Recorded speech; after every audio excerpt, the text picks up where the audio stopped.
Welcome to The Appetite, a podcast brought to you by Opal Food and Body Wisdom, an eating disorder treatment clinic in Seattle, Washington. Today, I'm your host, Julie Church. I'm nutrition director, one of the co-founders, and also the director of people and culture at Opal. And today, I am pleased to have a guest in studio that worked for Opal and is now pursuing counseling. But really, the main focus of our conversation today will be about the fact that she was Miss Washington in 2021 and has kind of navigated the pageantry world, competing in Miss America that year as well. And our conversation will be focused on kind of the intersections of that world and eating disorders and body image concerns. And so I'm glad to have Maddie Lauder here. Thanks for having me. I'm glad you're here. And we haven't talked for a while, so this is actually a very natural, organic conversation. And a lot of the things that I hope that we talk about today are that I've actually had a lot of curiosity in knowing you over the last couple of years. And so I really hope that this will be felt by the listeners too, that this is not a repeat conversation. This is actually like, I actually really wonder about this stuff. And I want to hear Maddie's thoughts on it. So Maddie, why don't you also give some of the context of us knowing each other and what other things you'd want to fill in about pageant world? Sure. So, Julie, I actually met you through the pageant world indirectly. I don't know if you knew that. So I was Miss Emerald City at the time, and in order to compete at Miss Washington, you hold a local title in the area or the region that you want to represent. And so I had reached out to Opal because I was curious about what resources there were for eating disorder awareness, and I was an advocate as Miss Emerald City for eating disorder awareness and education. And so I reached out to Opal, and I was like, is there anyone there I can talk to? And it got channeled to you. And so we met over Zoom, and that was kind of where like, hey, there's this job offering that we have at Opal. You might be interested in it. So we met that way. I recruited you. Yes, you recruited me. Got it. Okay. I didn't remember that part. But yes, I think something's coming back of like, oh, I liked this girl. What if? You know? Yeah. So that's how I ended up working at Opal and loved every minute of it, the community there, and just being able to help other people find their recovery journey as well. But my kind of background in the pageant industry as well, I started competing when I was in college for the purpose of scholarship, and I really needed money to pay for school, like everyone does, because college is expensive. And I went to Oklahoma City University, competed there in Oklahoma, won some scholarship dollars to pay for my undergrad. And then when COVID hit, which was a weird experience, moved back up to Washington where my family lived, started working at Opal, was finishing up my undergrad degree, and now I am pursuing my graduate degree in counseling psychology. But the interim in between my undergrad and graduate degree was when I held the role of Miss Washington, competed for Miss Washington, and then later went on to compete for Miss America. So that's kind of the background of all of it in the industry of how I got involved. Can I ask how you know, some people would go and get a job to make money to go to college or something, but why pageant? Like, who brought that idea to you, or how was that even on your radar? So Oklahoma City University actually has 3 former Miss Americas that graduated from there. So they really pride on that fact. And it's actually really creepy if any of the listeners want to look it up. They have 3 statues in one of our quads on campus of the former Miss Americas. Okay. Look it up, Google it. I'm not kidding you. They're kind of creepy. They don't really have eyeballs, but that's how I was like, wow, this is kind of cool. And on campus in my undergrad, we actually had the Miss Oklahoma City University pageant in which you can compete. And if you won, you got an entire year of tuition, which is like, that's a good deal for money for scholarship, right? So I competed in Miss Oklahoma City University, and I was like, this is kind of fun. You meet different people. You get to dance on stage because I'm a dancer, and you get to perform a talent. So I really enjoyed competing the first time that I did it. So just kept going with it. I see. Okay. Yeah. I guess, you were in an environment where then it was more accessible. It was a lot of different people were considering doing it. And so it didn't maybe feel as, I don't know, just out there. It's like, to me, it was always as a young child watching it on TV. It felt like this really, I don't know, rare or very few people do this thing, right? So totally. That's interesting. Yeah. And how would you describe, you mentioned scholarship as your motivation, and how else would you describe the pageant world in that way of like what else it has as a part of it? Because again, as a child growing up, I watched, I guess, probably more the Miss USA and Miss America, but I definitely felt it was a lot of beauty. I remember loving the dresses, and the talent was also something I loved. But I did I would say there's a lot about appearance in Totally. it. So wondering where that... Yeah, I think when people think of pageants, they think, Miss Congeniality, if you've ever seen the movie. It's like stereotypical Sandra Bullock. But then there's also this component of like growing up like you did and watching Miss America on stage or watching the Miss Universe pageant and seeing all the girls in pretty dresses under stage lights. So there's that kind of glam component of it that I don't honestly think draws a lot of people to pageants. It's normally like word of mouth. Someone's like, hey, you should try this. I think you'd be really good at it.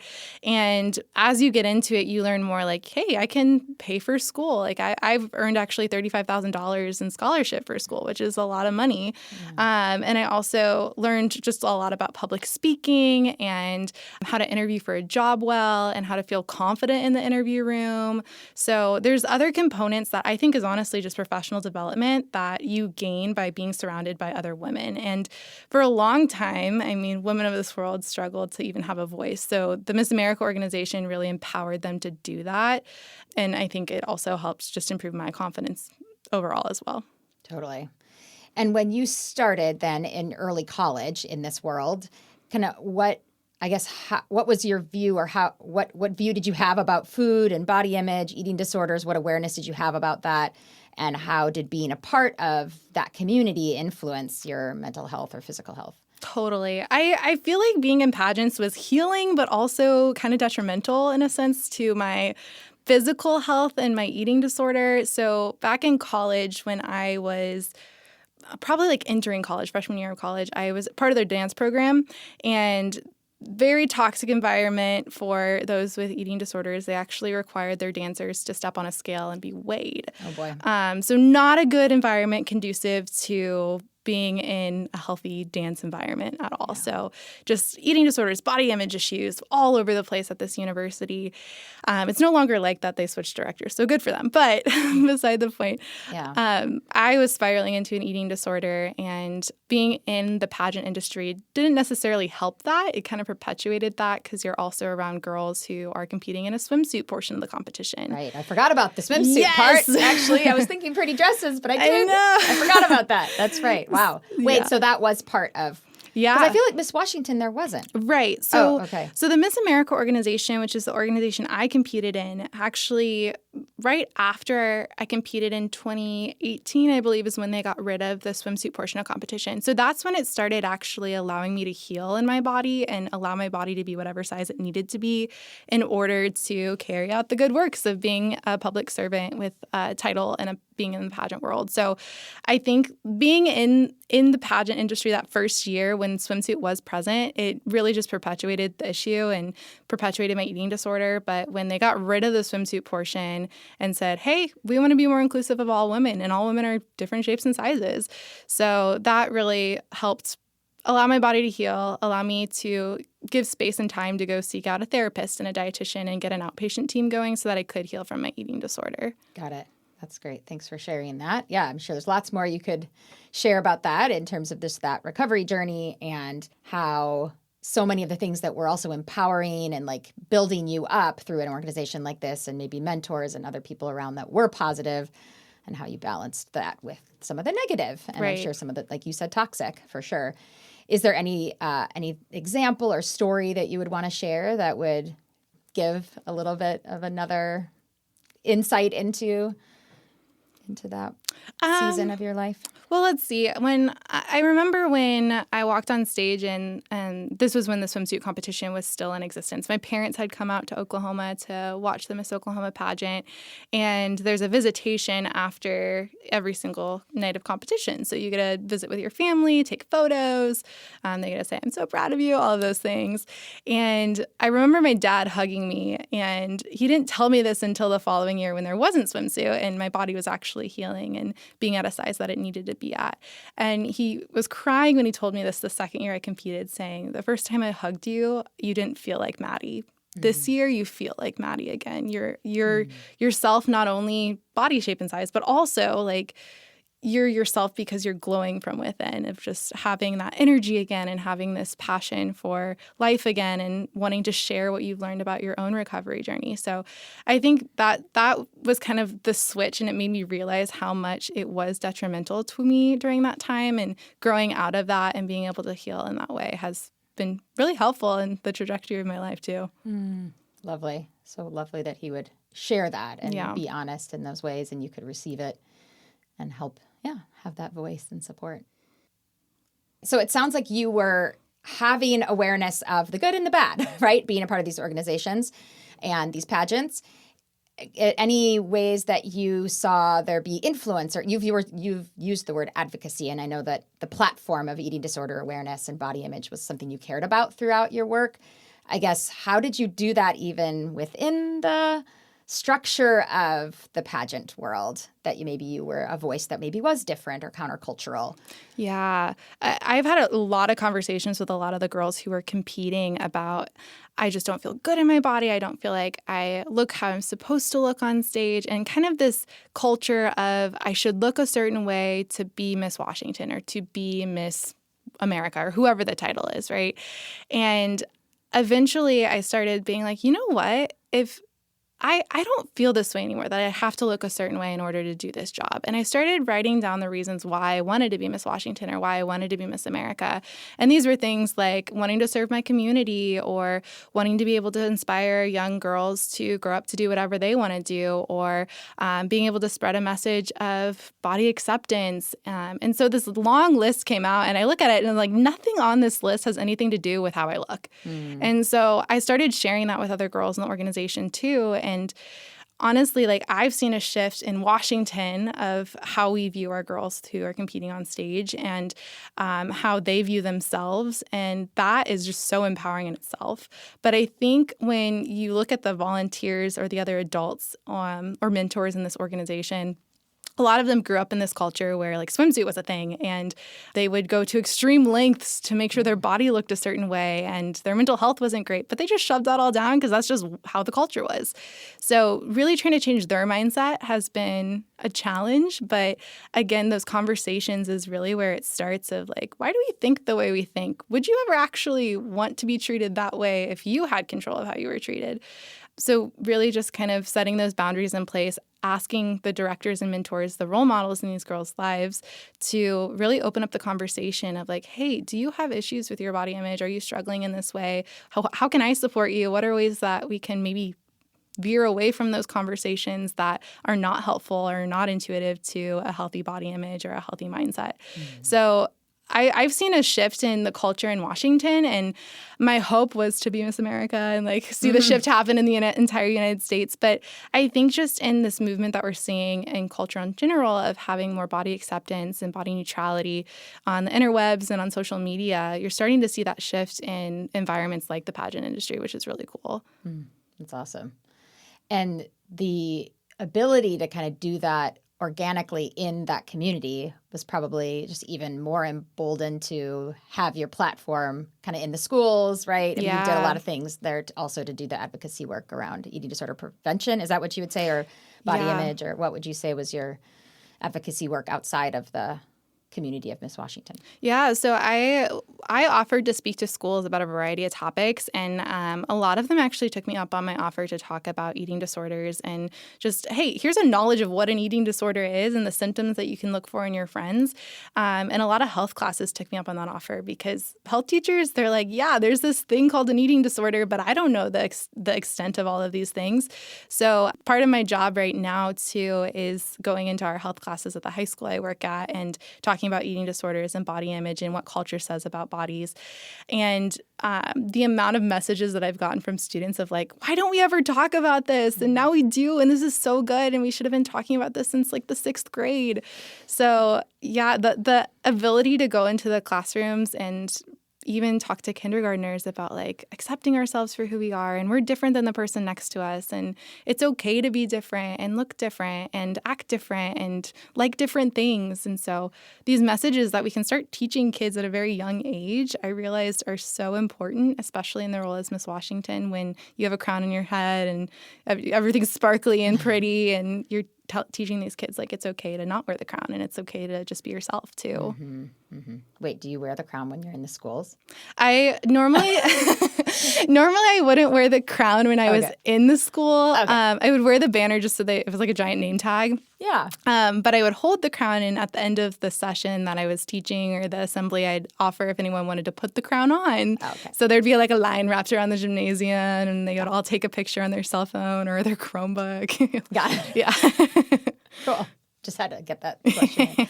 Oh, it's neat to hear, though. Yeah, I think the impact of all of those seeds that have been planted in all those schools throughout Washington, because I remember Maddie was working at OPA when she was doing a lot of those little tours. So kind of navigating the schedule of like, okay, now she's in Eastern Washington. Now she's in this place and that place, and kind of navigating that. So I know that you've touched a lot of people and been able to at least seed plant that in a lot of ways. I know that being somebody that also has been out there in schools, and those one little touch points can feel like a big thing. And sometimes it gets daunting to feel the magnitude of the pain and the trajectory of toxic culture.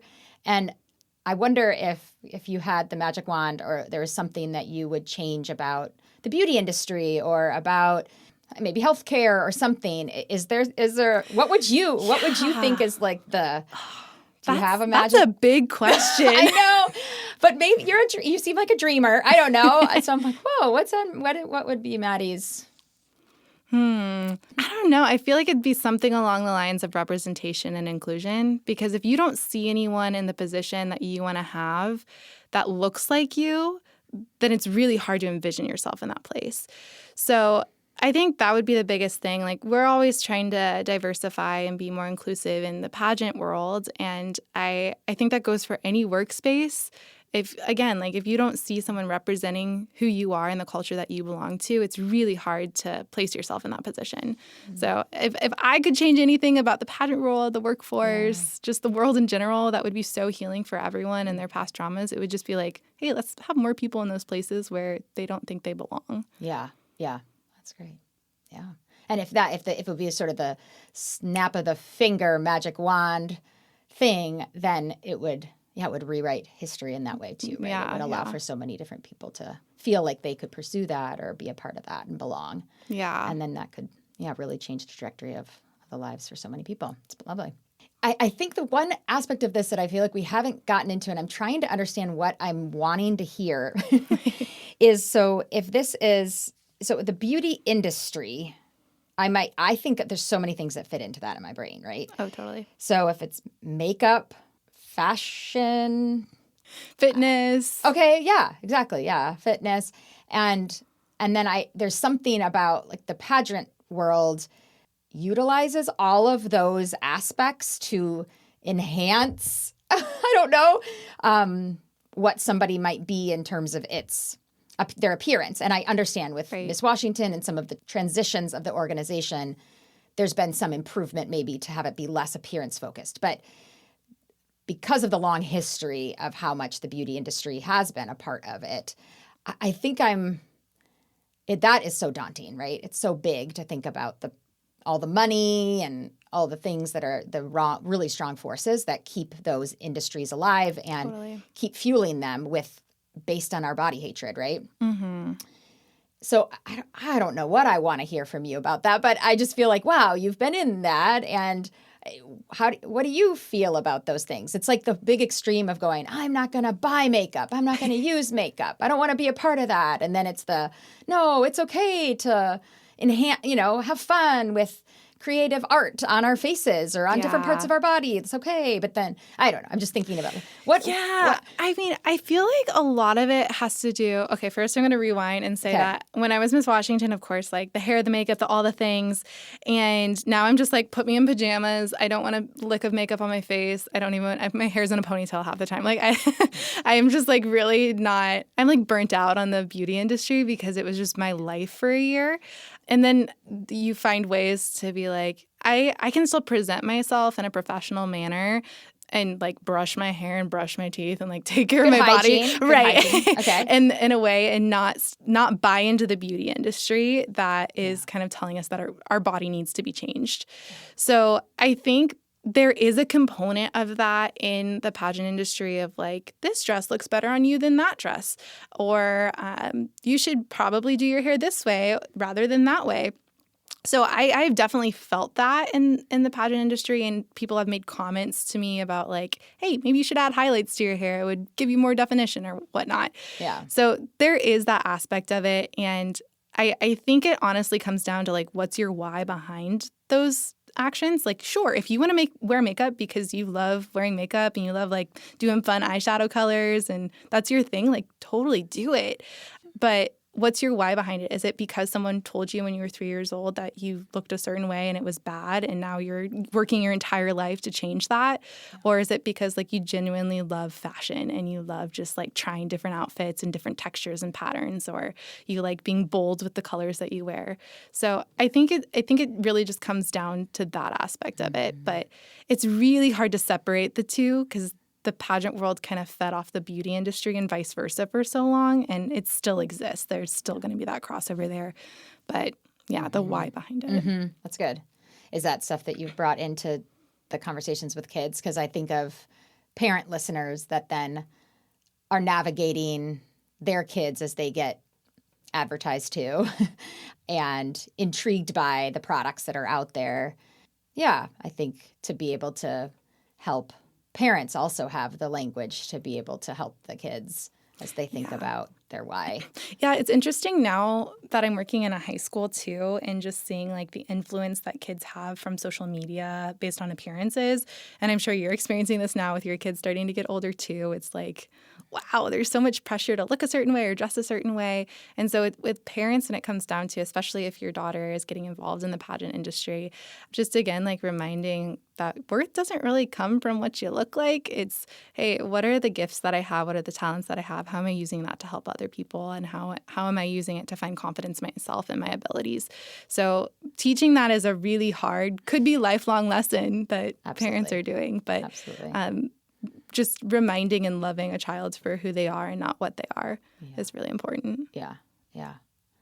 I know my mind was wandering to, you mentioned inclusivity, and of course, these pageants are still only open to female identifying. Is that true?